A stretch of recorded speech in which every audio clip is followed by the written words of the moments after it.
why I said this? Because here in France, I am one of those who were instrumental in making the notion of digital labor known to a French audience. I'm in no way saying that I did something original, and actually the point is that what we did, what people are doing around digital labor, and the kind of books that are published in social sciences especially, but also in economics, are presenting themselves as original contributions, but we have to recognize that many of those things that we said, like me and my co-author Dominique Cardon said in our recent book, Qu'est-ce que le digital labor, were actually said many years ago, like 40 or 50 years ago, by authors like Angela Davis or Silvio Federici or Dallas Walker-Smythe and many others who have been working pretty much on the same thing, but before the internet. So they were working on invisible labor, in some cases immaterial labor, cognitive labor, or workers, consumer work, let's say. And this is to say that, first of all, there are many Italians there, which kind of provides a short answer to your question. The question moved there. Yeah, the point is that, first of all, okay, in some cases I think it's just basic academic diaspora, you know, we move to other places. Then there is also a strong Italian tradition, which is recognized as the Italian theory about labor, and digital labor, as it is analyzed today, inherits a lot of the categories and concepts. So basically, digital labor as it is studied today emerges from the overlapping of at least 4 traditions. The first one about invisible labor, so all the informal and domestic labor that is associated to very simple and menial tasks, and which have been not recognized as labor, and especially not as work and not as employment for many years, despite the struggles of women and minorities for this recognition.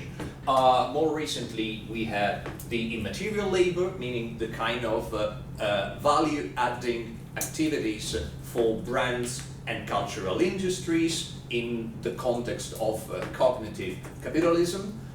We also have, more recently, a tradition known as that of the prosumer, meaning producer and consumer at the same time, or, as we call it in France, le travail du consommateur, consumer work, which kind of boils down to the fact that many new companies try to leverage the engagement, but it's actually the work of their users and consumers. So I think the clear example is IKEA. You don't buy furniture, you buy the privilege of building your own furniture.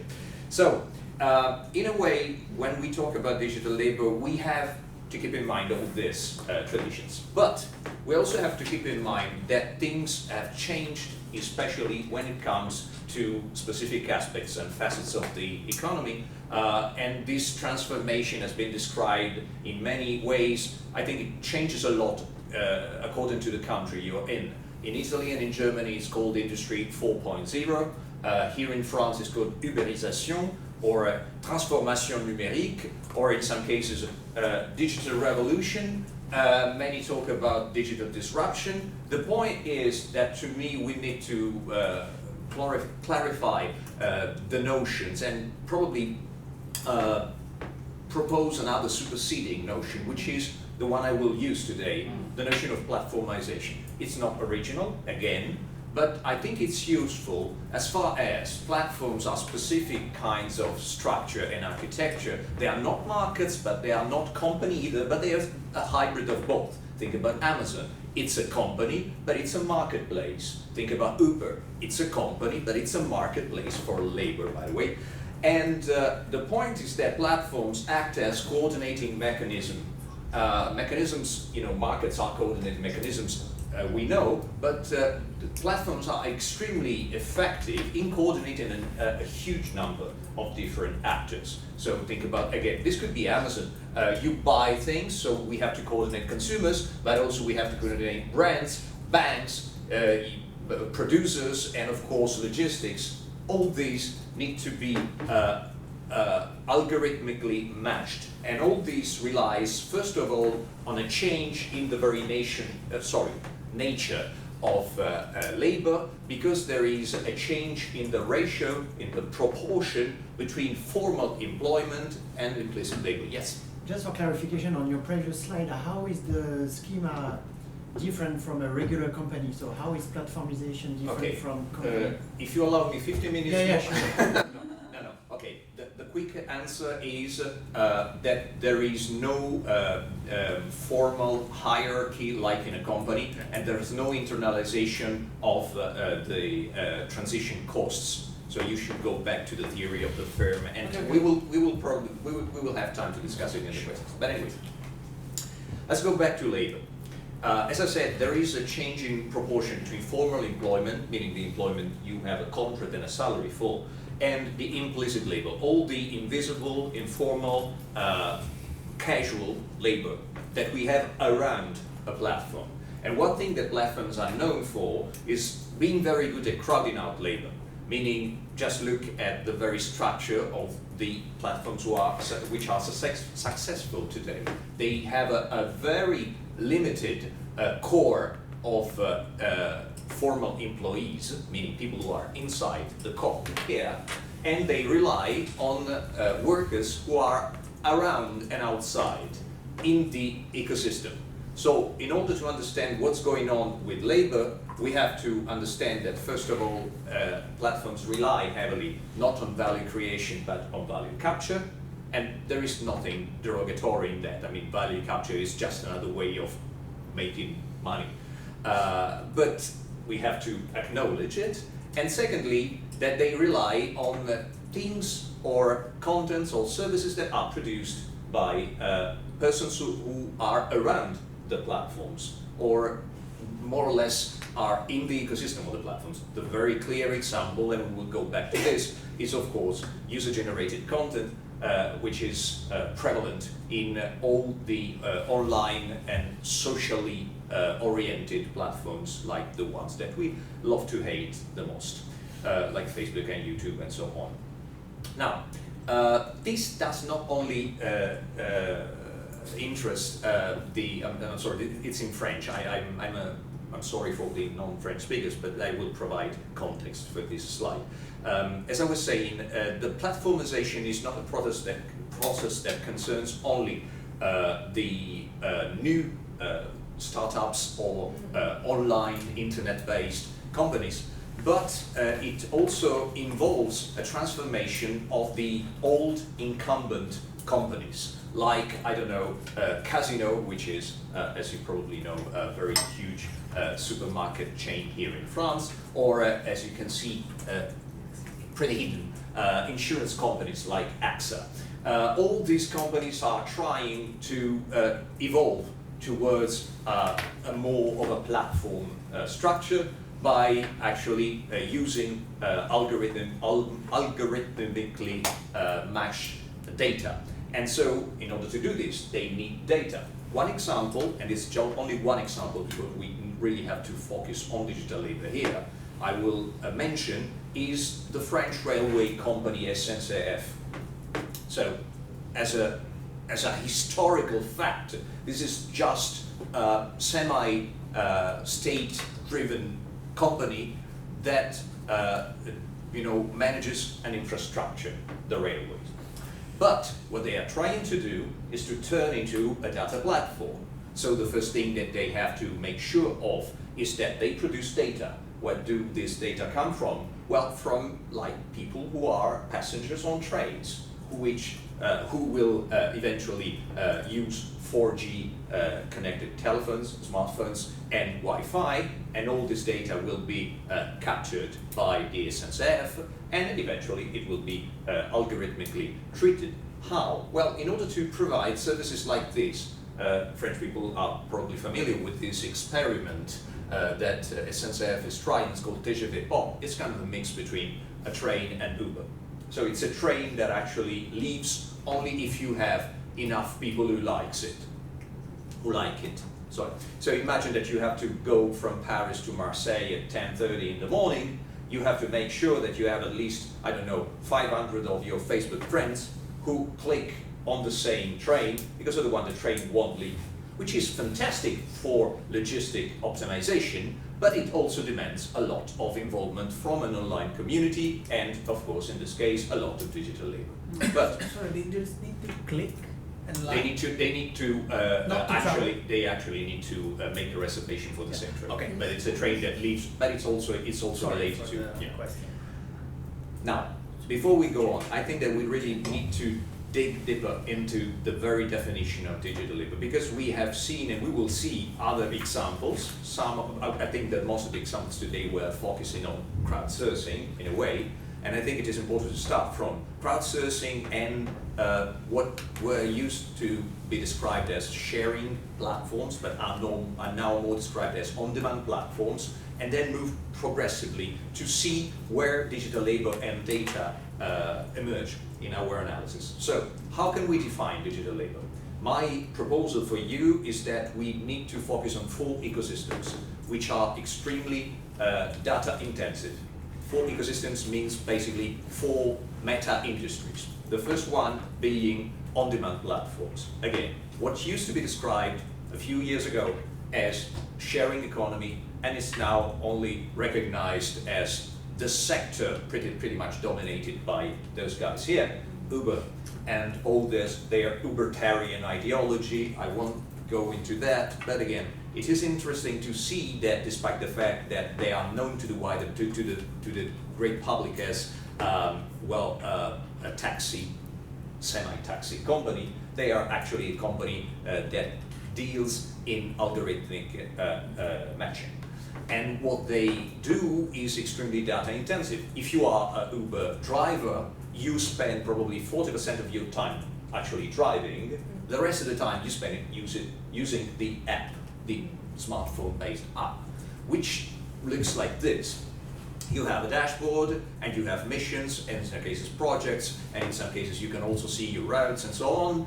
But basically you have a timetable and you have a score of how good a worker you are. Basically this score is extremely important, and drivers are extremely interested in making the score not go under a certain threshold, which is I think by now 4.6, because after that you're discontinued. Uber does not fire people, they discontinue people. They deactivate, that's the name. And this is the interesting part, is that if you are an Uber driver, you have to spend a lot of time in doing tasks like the ones you would do like if you were on Facebook, choosing the right picture, working on your reputation, on your scores, choosing the right picture with the right light, the right smile, and so on. It's a matter of presentation of oneself, but it's also a matter of just being online on a smartphone application. You say, okay, yes, but it's only the drivers who are concerned by these. No, actually also users like you and me, or I don't know if you have been driving, but I mean passengers are concerned by this kind of scores and this kind of need to present and to be reviewed, because as you probably don't know, as passengers of Uber, you are evaluated by the driver. So if you are unkind or you are smelly or whatever, any reasons, they can give you a bad review.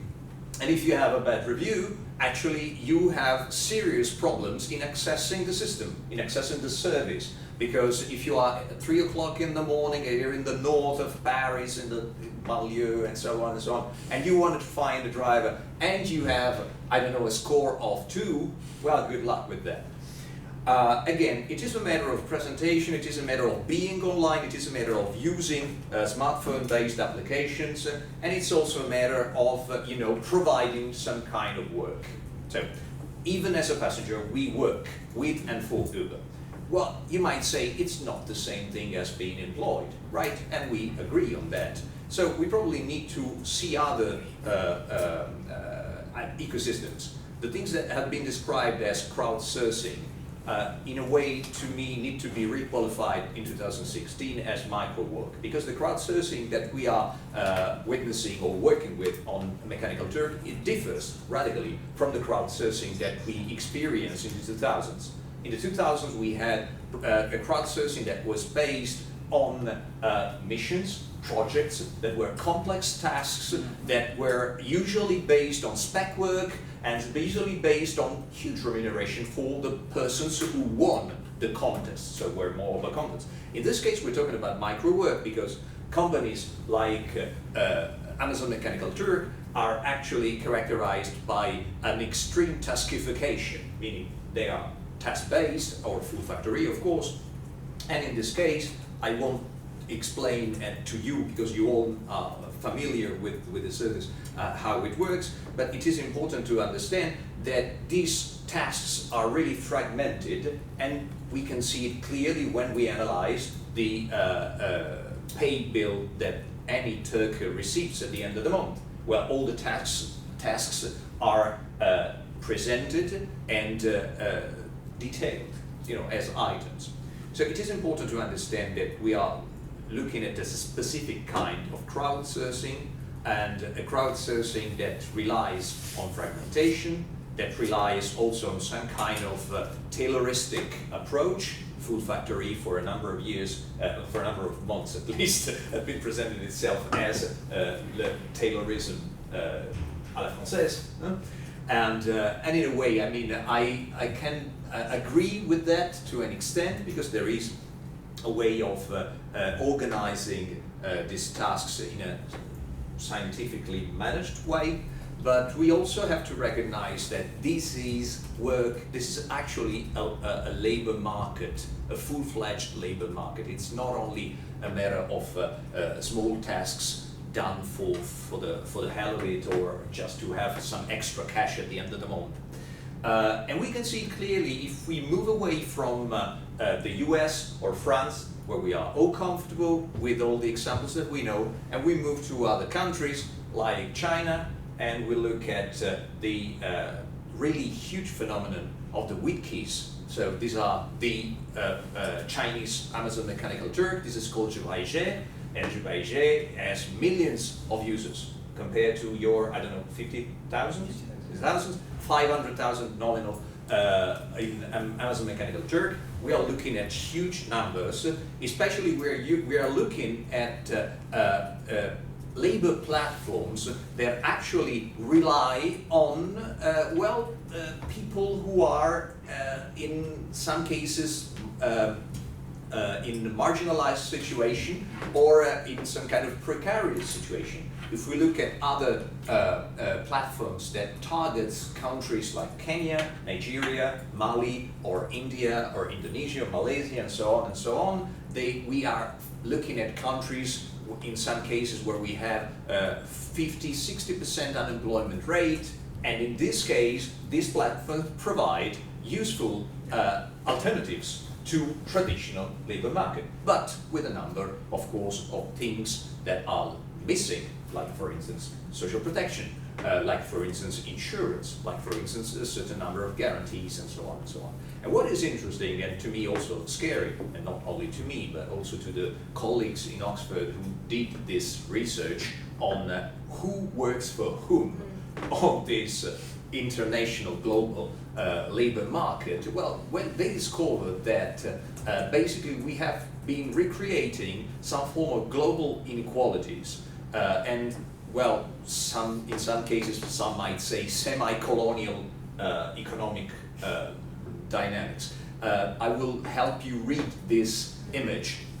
So it's a wheel. It's actually a social a social graph. But any point, any node represents a country, and the countries that are connected are countries that have some kind of labor relation. So in some cases, we look at countries that produce data in click farms or on platforms like the ones that I've been showing you. There are many platforms like this. And who are the countries that produce these clicks and this data?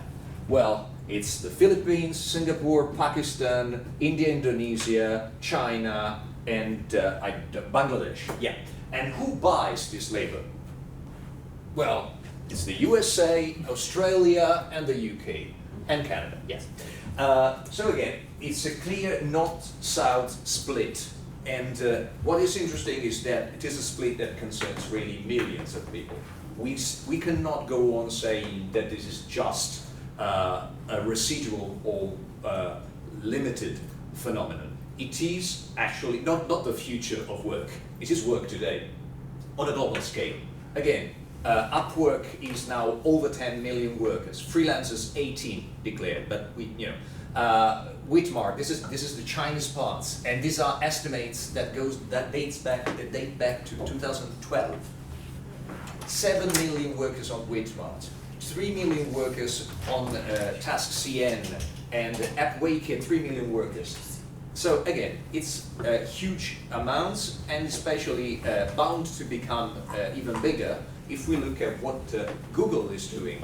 Google launched 1 month ago a new app called Crowdsource. Crowdsource is, actually just free work for Google. You can contribute to all the services that, actually Alphabet provides by transcribing handwritten words or translating sentences. So you might say, and in exchange they will give you space on Google Drive. So, it's paid in nature. Google might say that it's probably, 50-50 or comparable to what Food Factory does. Anyway, one might say, okay, why should I do this for Google? And my answer should be, well, you already do this for Google. Because whenever you use Google Translate and you don't like the translation, Google just suggests you to, provide an alternative one. Or in many other cases, whenever we use the search engine, we are actually training the search algorithms. And finally, Google is especially labor intensive when it comes to this kind of hidden services like reCAPTCHA. Everybody has been using it for retrieving passwords or leaving comments on trolling forums. That's what I do, but anyway. But you basically have to recognize these words, and what you do is actually you are contributing to text recognition on Google Books and or Google Street View in some cases. And more recently, Google has become even more perverse and insisted on this idea because it has launched no captcha reCAPTCHA, where you're basically training Google image recognition algorithms. So we move rapidly towards other data-intensive ecosystems. The first one being social platforms, like, of course, all the media and content, multimedia-oriented platforms. It could be YouTube, and there are a number of lawsuits concerning YouTubers against YouTube, and they want to be recognized as content producers and providers, and fight for their rights and for labor standards. Huffington Post, especially here in France, has been concerned by a number of lawsuits of bloggers who wanted to be requalified as journalists, and many other services like even Allociné, which is a cinema, cinema review app and website. And Yelp and others have been concerned by lawsuits of people who wanted to be requalified as professional reviewers. And of course, we have the McDonald's of social platforms, Facebook. There is now a huge literature, and I'm an accomplice to this, trying to help people understand and construe Facebook as a data factory. But not only a data factory, a content factory, first of all, because all the small cats and children playing videos that we post online are actually appropriated by Facebook and sold to other companies. Usually they are advertising platforms. And of course there is a data component which is extremely relevant and predominant actually, because our metadata are the things that matter, especially in Facebook's business model. And as you know, they are sold to, again, advertising platforms, but also to data brokers, but also to governments for surveillance, and that's another topic. Now, the point that we need to stress here is that actually Facebook only partially relies on users' free labor. Now what is happening is that given the change in the very service, and given the artificial restriction of the organic range of any post, a number of commercial entities and also private entities are relying on sponsored or paid services. And so basically, if you want 1,000 people to read your post, you can pay Facebook to have 1,000 clicks or shares or likes. Who actually like your post? Well, not the persons who are your friends or the fans of your page, but persons who are paid via this, one of these services. Again, probably they are in countries like the ones that we were listing before, so it's a matter of offshoring, it's a matter of creating click farms in third countries, and it's also a matter of recognizing that this is a valuable contribution. Producing clicks and producing data is work. Some companies, like Zoo, were trying to, propose another business model based on user remuneration. Whenever you create a profile on platforms like this, you receive one part of their advertising revenue. So imagine that there is $1 earned for selling your profile to an advertising platform. Zoo retains 10%, 45% is for you, 30% is for the person who invited you, and 10% is for the person who invited the person who invited you, and so on, at least for 3 degrees of separation. So data are important, especially if we look at the fourth and last ecosystem, IoT, Internet of Things, and in general all connected objects that are bound to turn and transform our houses and our environment in data factories. You might say, where is the work component? Actually, as you know, and for those of you who have been using these devices, they seemingly are automatic, but they really need a lot of training, and they really need a lot of interaction with you, and they rely on your behavior to actually function. So they need to be operated. There is actually a lot of attention and time that has to be devoted to a thermostat or to a connected Wi-Fi microwave that dialogues with your trash bin and with your fridge. And all this kind of personalization and customization is, again, a part of the digital labor component. And digital labor that, again, in some cases is recognized as something that is worth a remuneration. For this mobile application called Bitwalk.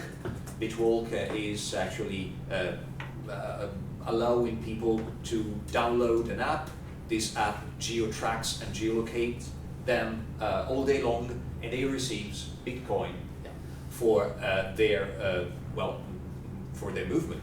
Of course, the interest is in geolocation data, and again, we are looking probably at a transformation of new professions emerging, like people who works dog and people who works connected devices.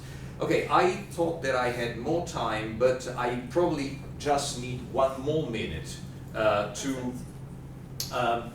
we have at least two options. Either we talk about unions, or we talk about the 4 criteria that actually define these as labor. What do you want to hear?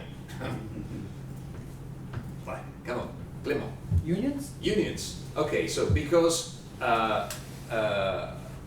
Christina Kolklov cannot be here, my final slides will be about the change in social conflict. Of course, there is a lot of traditional unionism involved in the emergence of platforms, data, and digital labor. As you know, Uber has been at the center of a number of social conflicts that, at least here in France, look like this, because we like to burn shit.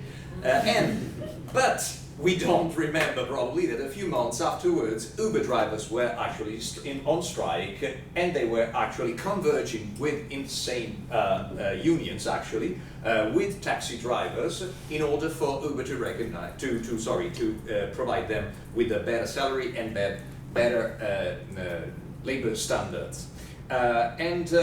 Recently, again, another kind of platform, Deliveroo, has been at the center of a very important and momentous strike in England for proper wage. The slavery part is probably a bit exaggerated, but it's interesting.